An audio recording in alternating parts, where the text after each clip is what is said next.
Hai, Assalamualaikum dan selamat petang kepada warga Facebook page Gaya Warisan. Petang ni kita cuba test untuk kali yang kedua, special session. Yang mana kita adakan sesi ni adalah sesi yang kita nak cuba rungkaikan kembali lah sejarah Gaya Warisan.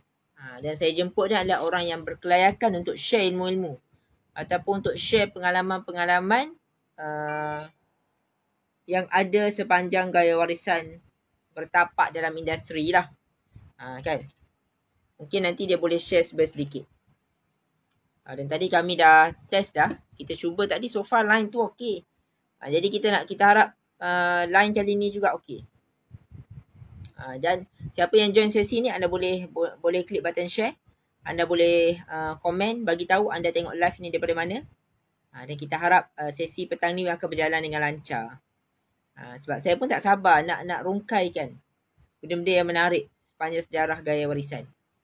Dan kalau anda nak tahu sebenarnya sejarah ni, kalau kita faham sejarah, kita tak akan ulangi masalah yang sama 2-3 kali. Okay, so Cik Wan dah masuk. Cik Wan boleh komen dulu. Komen hi. Komen apa-apa supaya saya boleh invite. Dan kalau anda yang berada dalam sesi live ni, jangan lupa bantu saya klik button share supaya kita dapat bagi inspirasi lagi kepada usahawan-usahawan dekat luar sana. Terutamanya usahawan-usahawan dalam bidang batik. Penting untuk anda tahu. Komen tak naik.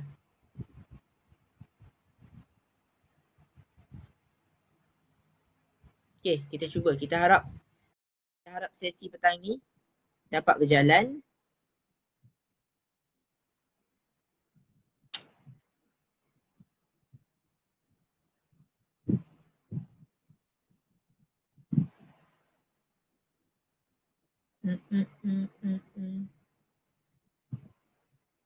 Kat sini dia tak keluar sebarang komen pula.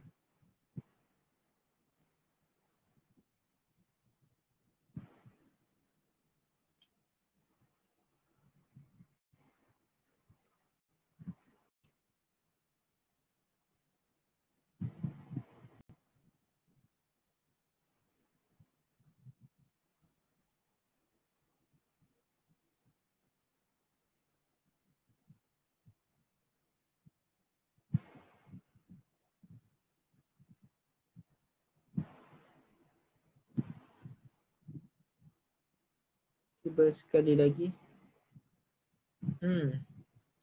Something problem kat sini. Kalau tak dapat dekat page ni, kita terpaksa guna Facebook group lah. Cik Wan, kita Facebook group dalam Batik Circle. Saya minta maaf ke masalah teknikal kita petang ni. Dalam group kita buat boleh, tapi bila dalam page dia tak jadi.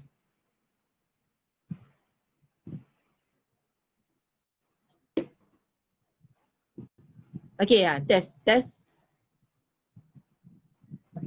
Cuba cakap Cik Wan. Okey, Mat. Masuk tak? Masuk. Clear. Okey, Mat. Clear. Boleh dengar ya? Okey. So, terima kasih Cik Wan. Dan Alhamdulillah kita berjaya juga setelah hampir 30 minit juga kita cuba keluar masuk. And then kita teruskan juga sesi pada petang ni walaupun mungkinlah tak berapa proper sebab kita pun work from home je. Walaupun saya work from office tapi Cik Wan ada dekat rumah. Tapi kita cuba jadikan sesi pada petang ni adalah sesi yang bermanfaat dah kepada siapa sahaja yang join pada petang ni. Okay, so saya kenalkan diri dulu. Saya Luqman Hakim daripada Gaya Warisan.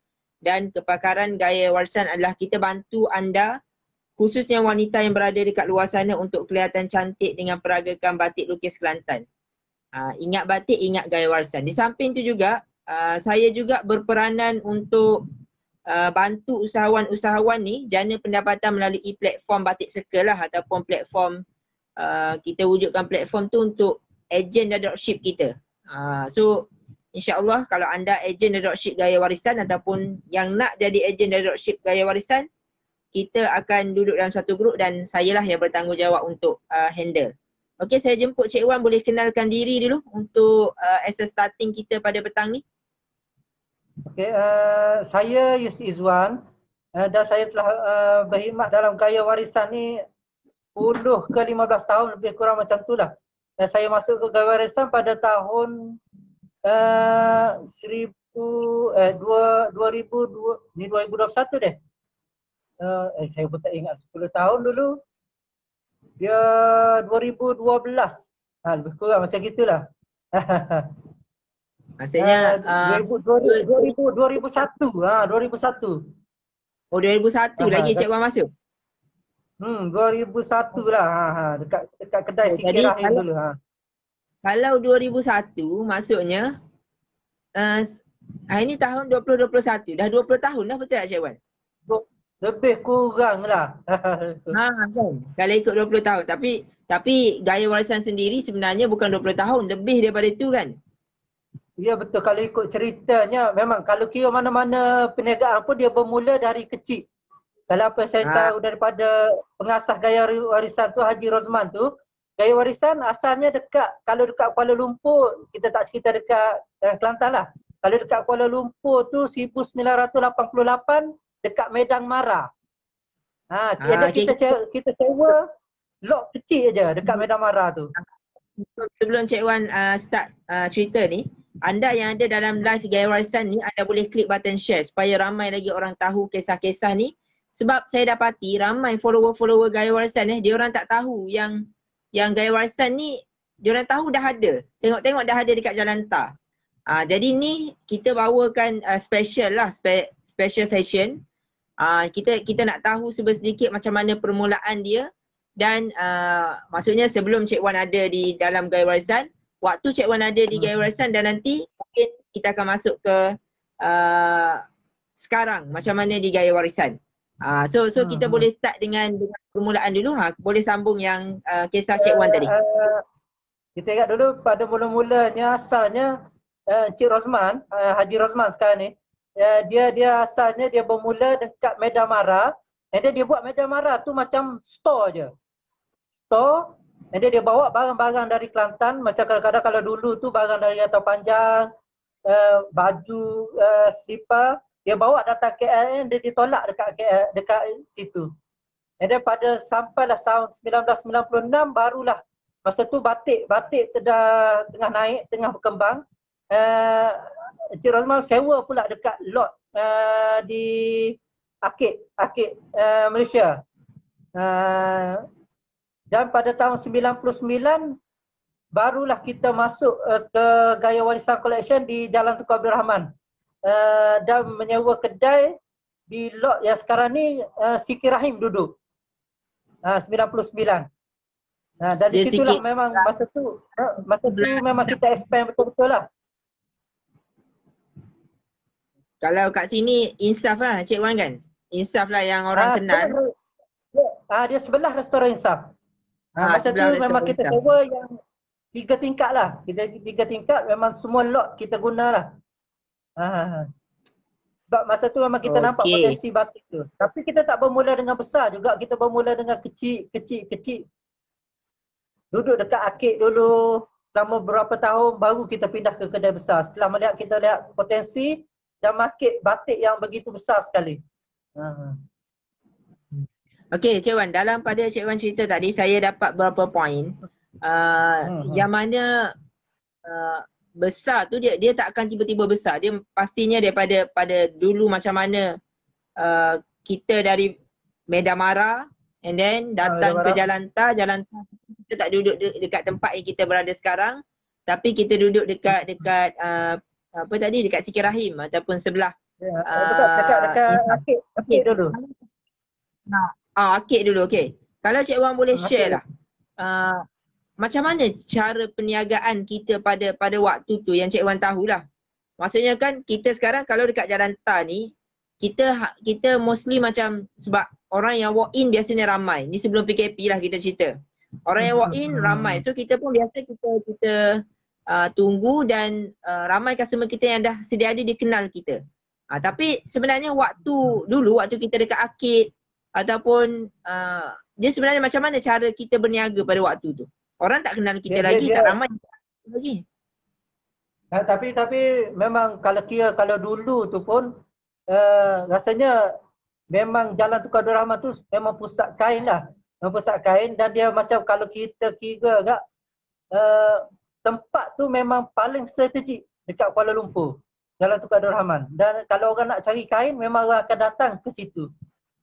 Jadi dulu kalau ingat dulu dia sebenarnya walaupun tapak tu agak mahal kat situ tapi dia macam satu promosi yang secara percuma. Jadi orang akan datang. Kalau musim raya memang tempat tu akan penuh lah dengan orang. Dia tak macam sekarang-sekarang ni lebih pada online punya part. Kalau dulu saya ingat kita macam tak perlu online sangat. Kita duduk dekat kedai orang akan datang tiap-tiap hari. And then government dulu pun dekat Jalan Sultan Salahuddin kat belakang tu memang jabatan kerajaan sebelum dia orang pindah dekat Putrajaya.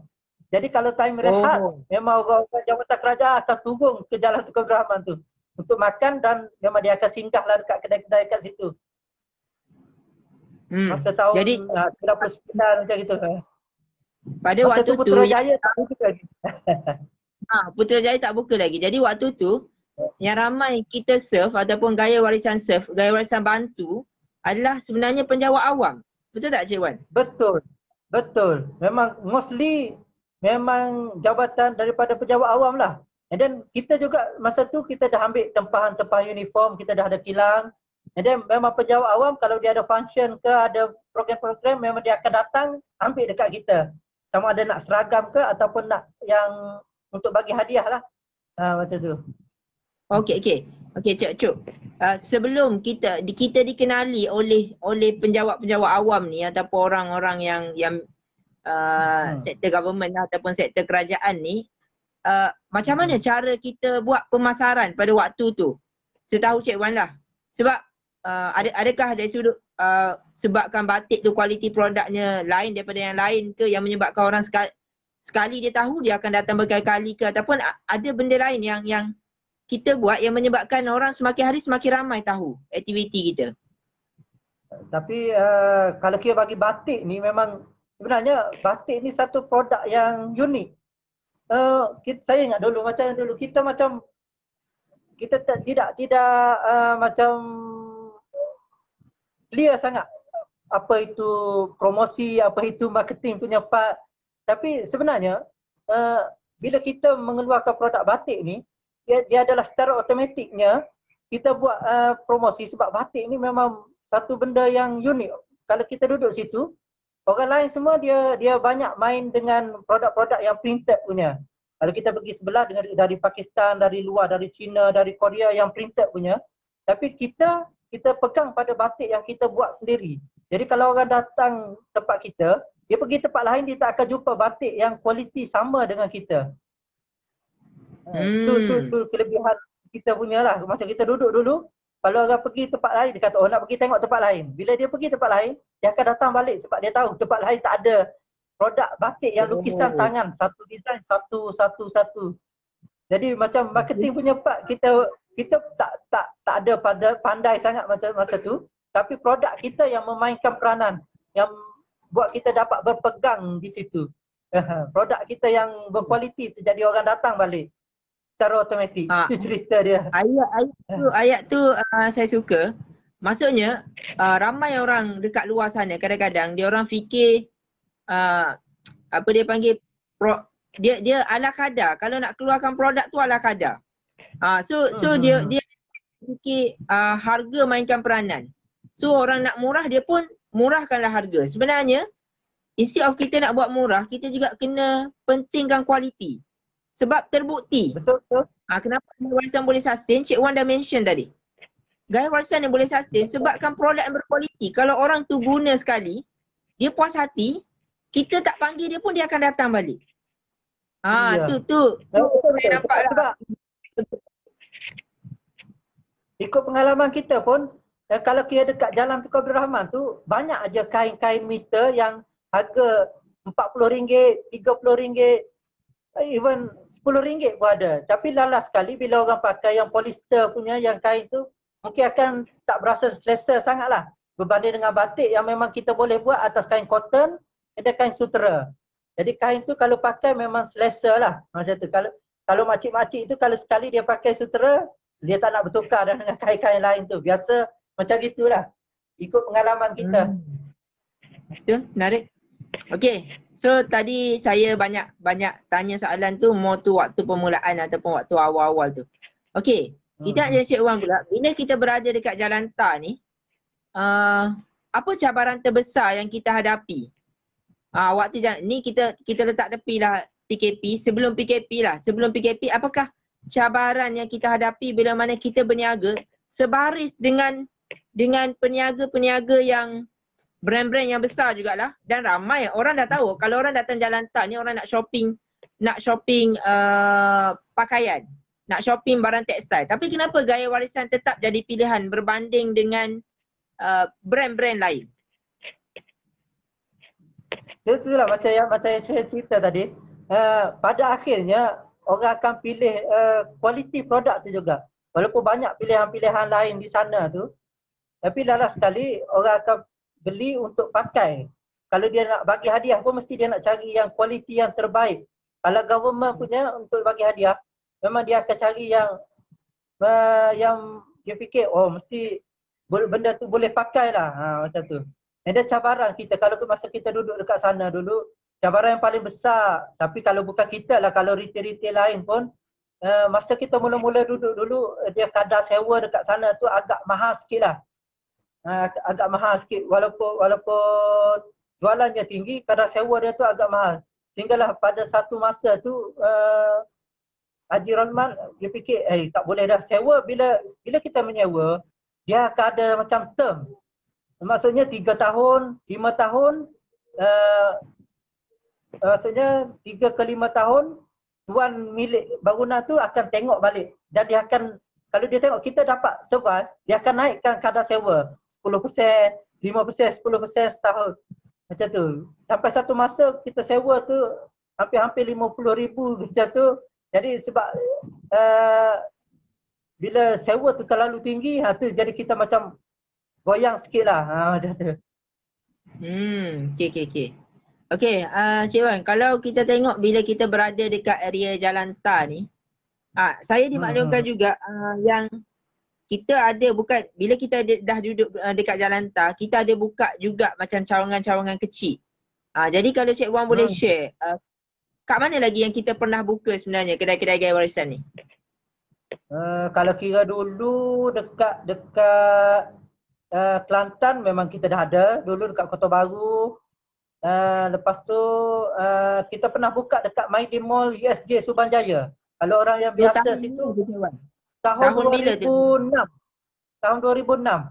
Masa first Maidin USJ buka, kita pergi bertapak duduk situ. Tahun 2006. Sampailah 2012 saya ingat. Macam itulah. 2012 lama juga. 12, 6 tahun juga. Kan? 5, 6. Macam itulah. Tapi itulah masalahnya kalau kita duduk tempat luar tu pun, akhirnya bila habis 2 tahun kontrak, dia akan naik sikit sewa, sampai kita, sebab tu kita beruntung sekarang sebab kita duduk pada tahun 2008, Pengarah Urusan Gaya Warisan Haji Rosman mengambil keputusan untuk membeli satu bangunan di sana dengan hasil jualan kita yang dekat Jalan Tukar Abdul Rahman tu lah. Kita dapat memiliki satu bangunan dekat situ. Berdekatan juga, sebelah dengan Gulatis. Mungkin setengah orang dia fikir ini mungkin bagi usahawan lah, peniaga-peniaga besar. Sebab saya sendiri pun ada dengar juga, kalau biasanya untuk kita menjual, maksudnya kalau kita ada plan untuk pergi ke tempat lain, kenapa kita nak beli bangunan tersebut? Maksudnya dia ada perbincangan benda tu lah. Tapi di peringkat gaya warisan, sebab kita memandang long term punya game. Long term punya game. So that's why lah, alhamdulillah disebabkan decision kita pada waktu tu lah sebenarnya yang kita mampu lagi bertahan sehingga sekarang. Tu salah satu sebab betul lah. Mungkin ada faktor-faktor lain juga. Dan okay. Saya pun bila Cik Wan cerita tadi Maidin sehingga tahun lebih kurang 2012, waktu tu saya pun tak ada lagi. Lepas kita tutup, masa lepas tutup di Maidin hanya fokus dekat jalan tar sahaja. Betul Cik Wan? Ya, betul. Okay, so bila fokus dekat jalan tar saja, macam mana cara aktiviti kita? Sebab saya dimaklumkan yang kita agak agresif juga buat jualan-jualan luar. Kan boleh kongsi kan tempat-tempat yang biasa Ah, kita pergi. betul. Kalau kira dulu kita memang sebagai pembuat batik atau pengedar batik, kita bekerjasama dengan Kraft Tangan Malaysia. Kraft Tangan Malaysia, dan kita juga pernah bekerjasama dengan MARA, dengan jawatan-jawatan kerajaan lah. Untuk mengetahui apa perancangan kerajaan untuk batik-batik Malaysia ni. Dan dari situ dia orang akan invite kita untuk buat jualan. Dia akan bagi tapak. Contohnya kita pernah pergi dekat Melaka, MITC, dekat Johor, dekat Penang, Kraft dekat Langkawi kita pernah pergi. Memang kalau kira seluruh Malaysia lah kita pernah pergi. Tapi kita tak pergi kosong, kita pergi melalui jawatan-jawatan ataupun agensi-agensi kerajaan ni lah. Dia bagi tapak kat kita, and then dia punya bayaran pun mesti murah sikit lah bawah government, and then kita buat jualan lah kita tu. Ni menarik. Poin ni sebenarnya kalau anda usahawan, anda kena take note. Di permulaan ataupun bukan permulaan lah, kalau anda yang dah besar pun sebenarnya jualan luar ni salah satu dia panggil revenue stream. Revenue stream ni maksudnya kalau kita ada sumber pendapatan, kita ada sumber pendapatan. Jadi kita nak ada cabang-cabang sumber yang lain. Jadi satu cabang. Kalau sebab seingat saya lah, bila kita buat macam tu kan, sebab aktiviti tu juga ada waktu sebelum PKP tu, kita agresif juga keluar. Dan bila kita buat macam tu, antara benda yang bagus adalah kita nak dapat kontak. Kita nak dapat kontak lebih ramai orang. Sebab walaupun gaya warisan sekalipun dah bertahun kita bisnes gaya warisan ni, kalau kita tanya sebenarnya masih ramai lagi orang yang tak kenal gaya warisan. So bila kita pergi setengah-setengah cepat, mungkin kalau yang dah pernah kenal tu, dia orang akan datang balik. Tapi ramai juga yang sebenarnya first time kenal gaya warisan. So kat situ lah. Sebab bagi saya, sebab dia generasi berubah. Mungkin generasi dulu kenal, sekarang ni generasi Y dah, generasi Z. Dia lain dah. Jadi kita kena, sebab tu proses marketing tu kena sentiasa berjalan. Sebab ni untuk generasi baru pula. Generasi saya dulu lain dah. Untuk kita kekal relevan dalam market. Betul tak Cik Wan? Betul. So kita pun dah masuk tadi, and then saya masuk lebih kurang tahun 2017 dalam gaya warisan. Kalau Cik Wan boleh bandingkanlah perbezaan gaya warisan maksudnya sebelum tahun 2015 dengan gaya warisan selepas tahun 2015 sehinggalah sekarang. Apakah benda-benda yang kita nampak berubah sebelum kita masuk PKP punya part lah? Permintaan batiknya macam mana? Kalau kiranya bagi pendapat saya lah, permintaan tu masih sentiasa ada. Sebab sekarang ni government punya part tu still lagi hari Khamis pakai batik. Maksudnya permintaan tu tiada lah. Cuma macam mana kita nak pergi dekat dia orang tu, kita macam belum lagi jumpa rentak dia tu. Cuma sebab dulu masa kita duduk dekat Jalan Tunku Abdul Rahman, dia punya office dekat belakang je Jalan Sultan Salahuddin tu. And then dia orang rehat, dia akan memang turun dekat situ. Dia akan rehat dekat Jalan Tunku Abdul Rahman. Kedai makan pun banyak dekat Sogo, dekat depan Globe dulu. Jadi bila dia orang turun, dia akan jalan, dia akan jumpa dengan kita. Jadi kita, marketing kita tu macam tak perlu kuat sangat, kita duduk tunggu dia orang datang. Tapi sekarang ni cabaran dia dah macam government punya sektor pun dah pergi dekat Putrajaya. Tapi kita still lagi duduk dekat Jalan Tunku Abdul Rahman. Kita kena cari cara untuk kita pergi dekat sana lah.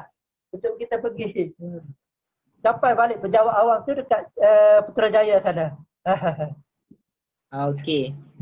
So tu menjawab soalan sebelum ni dengan cabaran semasa kita sekarang. Okey, kita pergi kepada waktu situasi ataupun cabaran yang dialami oleh bukan kita je, dialami oleh semua mereka yang berada dekat kira macam satu dunia lah, kita dapat cabaran COVID-19 ni.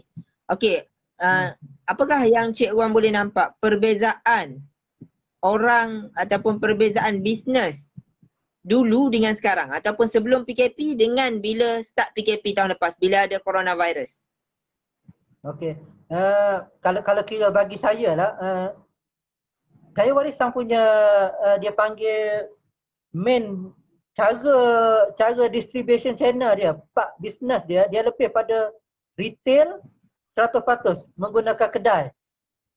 Memang kita tahu, kita dengar, oh sekarang ni online punya part. And then saya pun fikir macam sebab selagi saya duduk pun saya ada rasa, macam mana kita nak buat online ni, sebab kita tidak faham ataupun tak clear dengan cara online punya jualan ni. Yang kita tahu sejak dulu lagi, kita datang dekat kedai, buka kedai, gantung-gantung kain, kita tunggulah customer datang. Tapi sekarang ni bila jadinya PKP, coronavirus, kita kena berfikir cara barulah, normal baru. Cara hidup pun normal baru. Jadi mahu tidak mahu PKP ataupun masalah-masalah yang berlaku ni mencepatkan lagi proses gaya warisan ni untuk menuju kepada online punya strategi. Gitulah. Mahu tak mahu. Kalau kita kata susahlah online, kita kena pergi juga online sebab itulah satu-satu caranya bisnes bergerak sekarang ni. Sebab saya rasa mungkin ada juga kita punya follower dalam page gaya warisan adalah orang-orang yang biasa berniaga, ada kedai, biasa tak boleh buat online. Jadi benda tu nak tak nak pada saat sekarang kita boleh kata terpaksa lah. Sebab tu je salah satu cara untuk survive kita punya business. Betul tak Cik Wan? Betul. And then bukan tu saja. Customer pelanggan kita pun memang pelanggan baru yang orang muda yang mesti familiar dengan online punya cerita. Jadi dia tak berjalan sangat macam dululah. Jadi kita kena ikut apa yang dia nak sebenarnya. Okey. Jadi sebab itulah mungkin kalau kita tengok sekarang bila kita start ubah kita punya business model, kita start fokus kepada online. Alhamdulillah macam cik sebab sekarang waktu PKP ni Cik Wan bertanggungjawab untuk uruskan booking order. Kalau Cik Wan boleh so far permintaan batik walaupun dalam PKP ni macam mana Cik Wan tengok? Alhamdulillah lah, kalau kira setakat yang saya duduk ni kalau ikut gaya warisan, order memang sentiasa masuk lah. Setiap hari mesti akan ada masuk. Dah macam Cik Lokwan cakap tadi lah, macam hari ni pun dah, kalau payment dah 70 live, untuk post hari ni ada lah. Jadi apa yang kita nak bagi tahu, permintaan tu sentiasa ada. Cuma cara kita je macam mana kita nak adapt dah bagi. Kalau 10 nak suruh jadi 20, 20 nak suruh jadi 30, macam gitu lah. Okay. So alhamdulillah lah, maksudnya walaupun dalam PKP kita still dapat satu dapat jual lah. Tapi sebenarnya jual tu the benda yang paling besar ataupun kebahagiaan bagi kita adalah bila kita dapat bantu orang yang tak boleh nak cari batik dekat luar.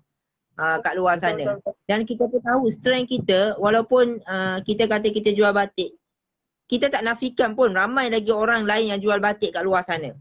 Dah baguslah aktiviti ramai lagi menjual batik tu, secara tak langsung dia menaikkan lagi industri batik. Kan? Betul. Cuma of course dalam warisan kita ada kelebihan kita sendiri. Yang ni kalau boleh saya tanya Cik Wan lah, sebab Cik Wan orang yang lama dalam warisan, apakah strength sudut produk tu kat mana yang menyebabkan kita nampak kita lain berbanding orang lain? Antara batik lukis, persaingan antara batik lukis. Batik lah. Okey, kalau kira di kalangan pembekal batik lah, kita tak cerita bisnes-bisnes orang lain dah.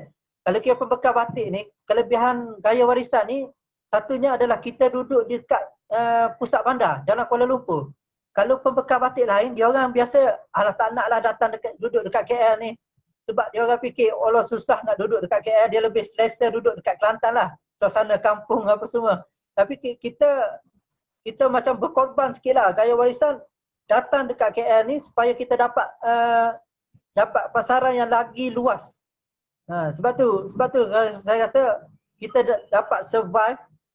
Kalau kita buat puluh-puluh tahun juga sebab kita berada di pusat bandar. Jadi orang mudah akses dengan kita punya produk lah. Produk dan punya corak-corak yang kita ada, orang pun dah akses. Tu kelebihan kita. Lokasi kita yang strategik tu. Menarik Cik Wan, poin-poin yang dinyatakan. Kita pun dah agak lewat dah petang ni. Dah 6 lebih dah, dah 6 suku dah. Jadi apa yang sepintas lalu yang saya kalau boleh saya nak simpulkan. Okey, sebelum saya simpulkan, mungkin Cik Wan ada apa-apa last word untuk recap apa yang Cik Wan boleh bagi tahu? Okey, kalau kiranya daripada apa yang kita cerita tadi tu, kesimpulannya batik ni bagi saya lah akan wujud pada setiap masa. Tinggal lagi siapa yang nak mengusahakannya. Tu je ceritanya. Jadi sebab kalau kira pasaran batik ni akan sentiasa ada lah. Sebab saya tengok kalau dekat Kelantan tu, pengusaha-pengusaha tu sebenarnya sentiasa mengeluarkan produk-produk baru yang menarik untuk kita jual. Tinggal lagi dia nak supply kepada siapa yang sanggup untuk jadi tukang jual barang-barang batik ni. Sebab pasaran batik ada, jadi orang yang nak membeli tu pun memang ada lah. Jabatan kerajaan dekat Malaysia ni memang ramai dan banyak lah orang yang kerja government ni. Pada hari Khamis memang dia akan pakai batik lah. Tinggal lagi kita je nak promote dekat dia orang. Okey, terima kasih Cik Wan. Dan sebenarnya sesi kita ni hari ni salah satu sesi lah ataupun sebenarnya episod yang pertama. Tapi kita dah banyak sentuh secara roughly. InsyaAllah kita akan bawakan sesi sejarah gaya warisan juga, tapi kita akan cuba explain ataupun kita cuba rungkai lebih detail lagi. Motu produk apa yang kita jual, kalau dulu orang suka pakai apa, mungkin trending warna macam mana kan. Jadi kita akan cuba rungkai part-part tu lah nanti. Dan mungkin nanti kita akan masuk siapa yang pernah pakai batik kita. Kita nak tengok juga cerita-cerita apa yang pernah kita sponsor. Nanti kita akan pergi kepada next sesi dan sesi untuk kita telusuri sejarah gaya warisan ni adalah pada setiap hari Khamis jam 5 petang dekat page kita. Dan ni juga kita bersiaran dalam Telegram. Saya tengok tadi ada 2-3 orang keluar masuk. So saya harap siapa yang dengar sesi ni, tak kira lah anda tengok dekat live page Gaya Warisan ataupun anda dengar secara live dekat kita punya channel Telegram, harap anda dapat sesuatu daripada sesi ni. Okey, itu saja. Terima kasih Cik Wan. Bye. Okey. Assalamualaikum. Cik Wan boleh. Itu dulu. Saya nak maklumkan beberapa perkara.